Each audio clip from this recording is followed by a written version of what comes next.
ensuring that we are holistic in our intervention when dealing with this challenge. Thank you, Honorable Chairperson. Thank you very much, Honorable Deputy President. The last follow-up question on this question is being asked by Honorable Peter. Over to you, ma'am. Evening, Honorable Deputy President. The Amatola Water Board, which supply bulk water to most municipalities in the Eastern Cape, is on the brink of collapse. It failures and mirrors the national crisis of 25.6 billion owned by municipalities to water boards.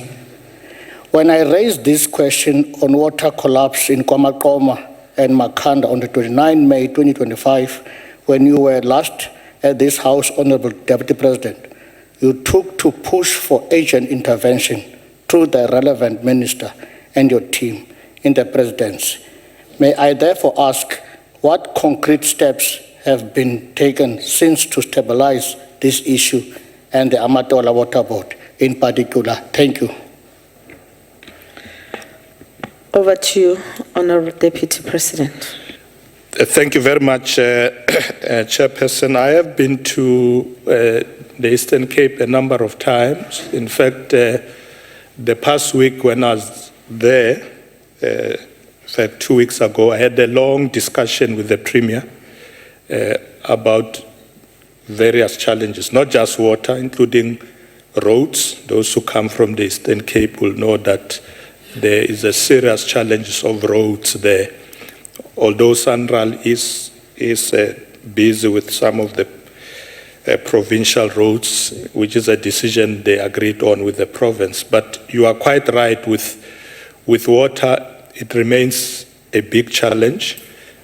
We will be going back there with the Minister of Water Affairs to see how we can assist, because when it comes to rural areas, the challenge is even bigger than the cities, to be able to lay out proper infrastructure and so on. And the Premier has made a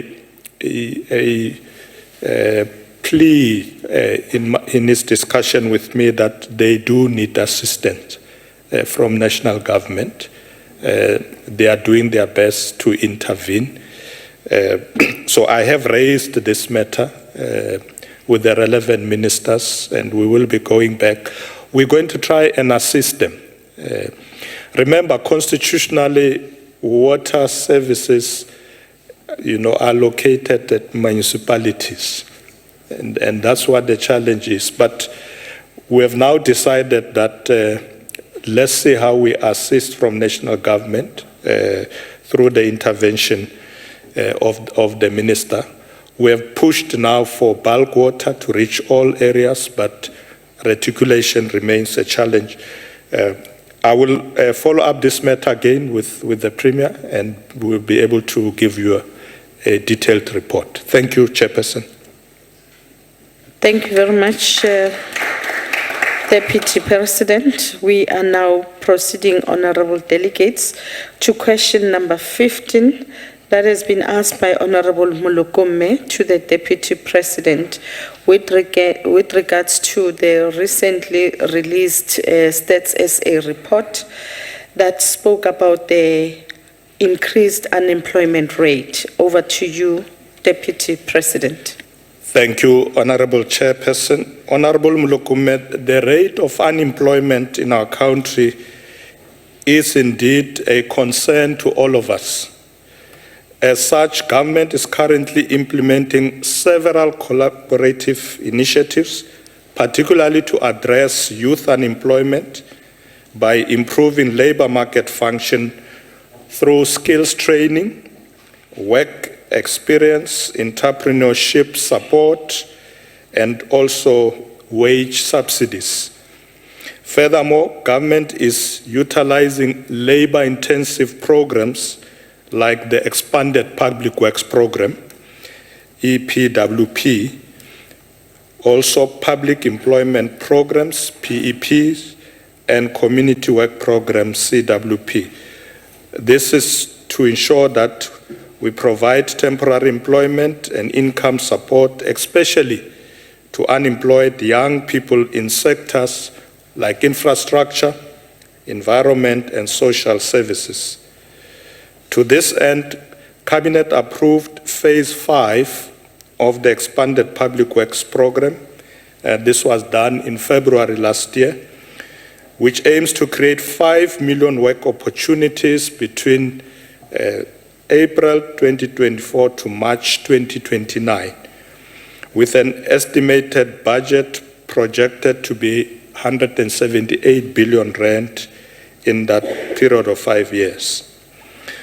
This program, Chairperson, aims to address youth unemployment by offering young people access to work opportunities through the massification of projects like the maintenance of roads, including pothole patching, public infrastructure development, cleaning and beautification of public spaces, waste management, and social services. Honorable Chairperson, through the Human Resource Development Council, the HRDC, which I lead, government is collaborating with social partners. This includes business, labor, and civil society. In that council, we have been working to develop and execute a collective response to youth unemployment. In this regard, through the National Skills Development Plan and the National Skills Fund, government is collaborating with these social partners, as I've mentioned, but also we bring in educational institutions to equip youth and particularly marginalized groups with market-relevant skills and facilitate job initiatives. Because often you find... Live visuals there from Parliament, where Deputy President Paul Mashatile is answering questions before the NCOP. Some of the questions relating to government's plans to empower and support NPOs. He's also answering questions on municipalities owing water boards and the increased unemployment rate, as well as government's plans to address it.